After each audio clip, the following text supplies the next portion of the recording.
Hello students, welcome to the Agnij online classes. और आज की क्लास में हम आगे बढ़ाएंगे क्लास 12th मैक्रो इकोनॉमिक्स का topic income determination and multiplier. So students, आज हम करने वाले हैं जब एग्रीगेट डिमांड कम हो जाती है एग्रीगेट सप्लाई से। तो पिछली क्लास में हमने इसका उल्टा वाला केस पढ़ा था स्टूडेंट्स। अब हम एग्रीगेट सप्लाई को बढ़ाकर देखते हैं कि इसका रिजल्ट क्या आता है। तो स्टूडेंट्स, ऐसा हो सकता है कभी कभी इकोनॉमी में जो प्रोड्यूसर्स हैं उनको लगता है कि हमको सामान बना के रखना चाहिए, और हो सकता है कि हमारे सामान की सप्लाई इस साल ज़्यादा हो।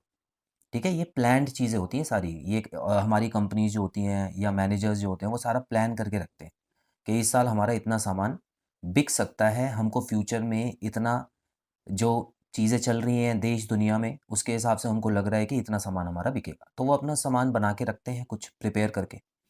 लेकिन हुआ क्या, उनके सामान की जो डिमांड थी वो नहीं आई इस बार। किसी भी तरह से हो सकता है स्टूडेंट्स, हो सकता है कि कुछ नेचुरल फिनोमिना हो गया हो, या गवर्नमेंट ने कुछ उनके सामान पे कोई आपने देखा होगा, जैसे फॉर एग्जांपल मैं देता हूँ, आजकल देसी घी या फूड आइटम्स पे बहुत ऐसी चीज़ें चल रही हैं कि उसमें मिलावटी सामान आता है। तो ऐसा कुछ हो गया जिसकी वजह से उनका सामान नहीं बिका। तो ऐसे में उनका प्रोडक्ट जो है वो पड़ा रहेगा उनकी दुकानों पे। या हो सकता है कि हमारे पास में जो रिटेलर्स शॉप हैं, जो ग्रॉसरी की शॉप्स हैं, उन पे सामान पड़ा रहे, लेकिन उनका सामान बिक नहीं रहा है।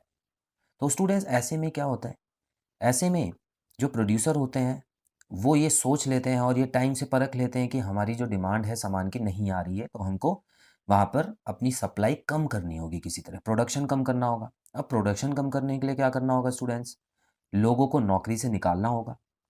ठीक है, और उसके अलावा आउटपुट कम करना होगा, जिसकी वजह से हमारे देश की इनकम जो है, जाहिर सी बात है, वो कम हो जाएगी। तो ऐसे में इसको बोला जाता है, वैसे नॉर्मल भाषा में इसको मंदी का दौर बोला जाता है स्टूडेंट्स। जब मंदी चल रही होती है, मतलब सामान जो है वो ज़्यादा लोग खरीदते नहीं हैं। कोविड का जो केस था वो ऐसे ही था लगभग। तो स्टूडेंट्स, ऐसे में ये जो एग्रीगेट सप्लाई है वो प्रोड्यूसर्स कम कर देंगे, और तब तक कम करते रहेंगे जब तक एग्रीगेट सप्लाई डिमांड के बराबर नहीं आ जाती और दोबारा से हम इक्विलिब्रियम में नहीं पहुंच जाते। तो स्टूडेंट्स, आइए देखते हैं लिखना कैसे है। It means that consumers and firms together would be buying less goods than firms are willing to produce. तो ये लास्ट डेफिनेशन में ही मैंने आपको बताया था स्टूडेंट्स, कंज्यूमर्स जो होते हैं वो कंज्यूम करते हैं, तो सी होता है इनके लिए। और फर्म्स जो होती है वो इन्वेस्ट करते हैं, तो आई जो होता है वो इनके लिए होता है। और सी प्लस आई से ही एग्रीगेट डिमांड बनती है।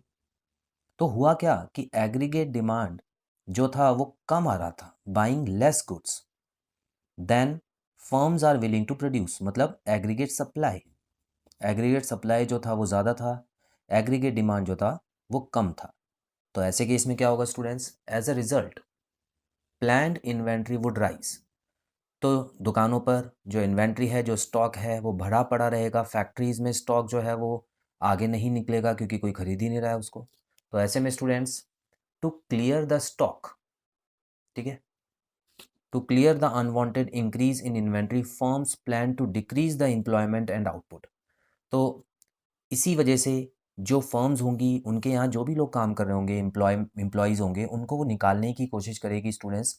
देखिए, इतनी जल्दी नहीं निकालते हैं। ये मत सोचिएगा कि अभी 15 दिन डिमांड नहीं आई या 1 महीने नहीं आई। ये बात कर रहे हैं हम लोग 1 साल की या 6 महीने की। मान लेते हैं कि 6 महीने तक कोई भी सामान बिक ही नहीं रहा है। तो ऐसे में फिर एम्प्लॉयज़ को निकालना कंपनी की मजबूरी हो जाती है, क्योंकि उनका फिर प्रॉफ़िट नहीं बनता है। तो ऐसे में स्टूडेंट्स, फर्म के पास सिर्फ एक ही चारा बचता है कि लोगों को नौकरियों से निकालें और अपना कॉस्ट कटिंग करें, खर्चा जो है वो कम करें। आउटपुट भी इसी वजह से कम हो जाता है। तो ये तब तक रहता है स्टूडेंट्स जब तक एएस और एडी जो है वो दोबारा से बराबर नहीं हो जाते, जो कि लास्ट लाइन में लिखा है, this continues till AS becomes equal to AD. तो हम तो एएस पे ही असर डाल सकते हैं, एडी पे तो हमारा कोई असर नहीं होता। तो एएस जब तक एडी के बराबर नहीं आ जाता तब तक ये जो किस्सा है वो चलता रहता है। तो स्टूडेंट्स, ये दूसरा पार्ट था एडजस्टमेंट का।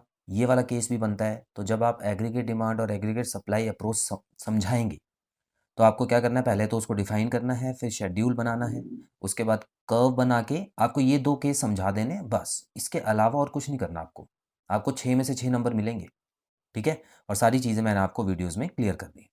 तो स्टूडेंट्स, बहुत जल्द मिलते हैं अगली क्लास में नए टॉपिक के साथ। Till then, bye bye.